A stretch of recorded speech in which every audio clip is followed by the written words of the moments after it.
खेड तालुक्यातील ठाकूर पिंपरी येथील शिवले वस्ती येथे खेड पोलिसांनी जुगार अड्ड्यावर छापा टाकून रोख रकमेसह चारचाकी दुचाक्या गाड्या असा 28 लाखांचा मुद्देमाल जप्त केला।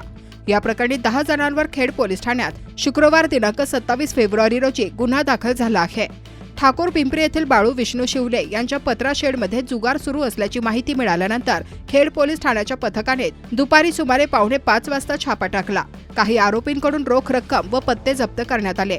शिवले वस्ती ठाकूर पिंपरी येथे बाळू विष्णू शिवले राहणार ठाकूर पिंपरी तालुका खेड यांच्या पत्रा शेडमध्ये त्यांच्या संमतीने बाबू ढमाले राहणार कडूस तालुका खेड, नवनाथ धोत्रे राहणार शिरोली तालुका खेड हे स्वतः व त्यांच्या हस्तकामार्फत सतीश अण्णा धोत्रे वय वर्ष 34, शंकर नारायण धोत्रे वय वर्ष 35 राहणार शांतीनगर आमरस कंपनीजवळ भोसरी, दिगंबर बबन परगंडे वय वर्ष 23 राहणार विठ्ठल मंदिराचे जवळ परांडे नगर दिघे, धनंजय भरत भिसुरे वय वर्ष 25 राहणार महिंद्रा गेट निघोजे तालुका खेड, ब्रह्मानंद वैजनाथ माळी वय वर्ष 40 राहणार काळेवाडी रहाटणे फाटा नकाती नगर, संतोष सोमनाथ पवार वय वर्ष 33 राहणार एरवडा सेवालाल नगर, रोहित नवनाथ धोत्रे वय वर्ष 20 राहणार शांतीनगर धावडे वस्ती समोर भोसरी व इतर 15 ते 20 जण हे बेकायदा बिगर परवाना 3 पत्ती नावाचा जुगार पैशाने खेळत असताना मिळून आले। त्यांच्याकडून जुगार खेळण्याचे साहित्य, चारचाकी दुचाकी गाड्या असा सुमारे 28,18,950 रुपये रोख रकमेसहित मुद्देमाल जप्त करण्यात आला।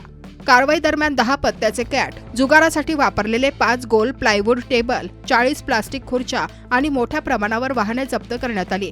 एकूण 40हून अधिक वाहनांमध्ये 2 Fortuner, 1 Innova, Swift, i20, Baleno, Santro, WagonR यासारख्या कार तसेच स्प्लेंडर, पॅशन, ॲक्टिवा, शाईन यासारख्या दुचाकींचा समावेश आहे। 2 रिक्षाही जप्त करण्यात आल्या।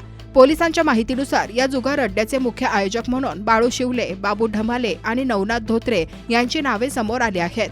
स्थानिक नागरिकांना या अड्ड्यामुळे त्रास सहन करावा लागत असल्याची माहिती असून भीतीमुळे कोणी तक्रार करण्यास धजावत नव्हते। गुप्त माहितीच्या आधारे पोलिसांनी ही धडक कारवाई केली। पुढील तपास सुरू असून आणखी काही संशयितांवर कारवाई होण्याची शक्यता आहे।